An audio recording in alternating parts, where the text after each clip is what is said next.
আসসালামু আলাইকুম সবাইকে। সবাই কেমন আছেন? আমার প্রিয় আপু এবং ভাইয়ারা, আমার শ্রদ্ধেয় আঙ্কেল আন্টিরা, আশা করি সবাই ভালো আছেন। আজকে আমি আবার হাজির হয়েছি আপনাদের সামনে আমার আরেকটা ডেলি ব্লগ নিয়ে। তাহলে চলেন শুরু করা যাক। এই যে এখানে আমি মাংসগুলো পরিষ্কার করে ধুয়ে নিয়েছি, এখানে সমস্ত মশলাপাতি দিয়ে নিয়েছি। এখন আমি মাংসগুলোকে ম্যারিনেট করে নিব। আসলে আজকে মাংস ভুনা করব আর সবজি রান্না করব, আর তেমন কিছুই রান্না করব না।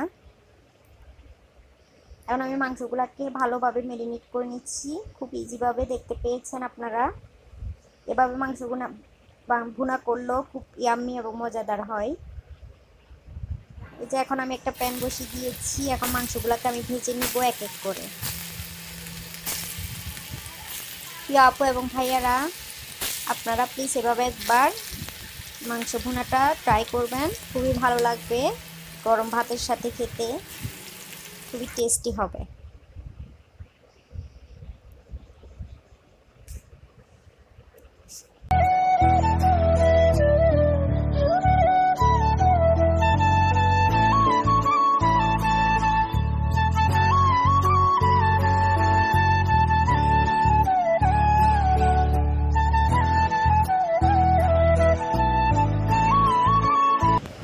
এই যে দেখতে পাচ্ছেন আমার মাংসগুলা অলমোস্ট হয়ে গিয়েছে। এখন আমি সবজি রান্না করতে চলে আসছি।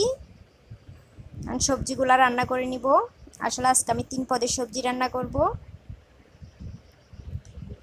যে এখানে আমি পেঁয়াজ কাঁচামরিচ ভালোভাবে ভেজে নিয়ে এখন আমি সমস্ত মশলা দিয়ে দিচ্ছি।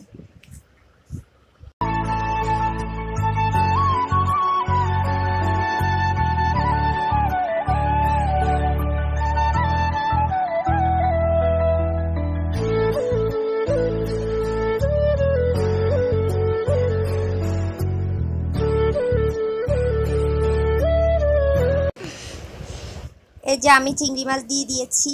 এখন সমস্ত মশলা ভালোভাবে কষিয়ে নিয়ে আমি সবজিগুলা দিয়ে দিব।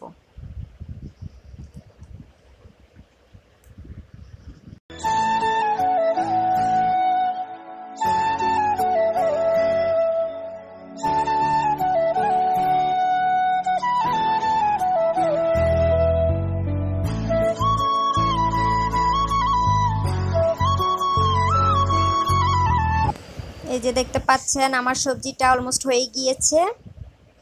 এখন গোসল করে দুপুরের খাবার খাওয়ার জন্য চলে আসছি। চলেন দুপুরের খাবারটা খেয়ে নেওয়া যাক।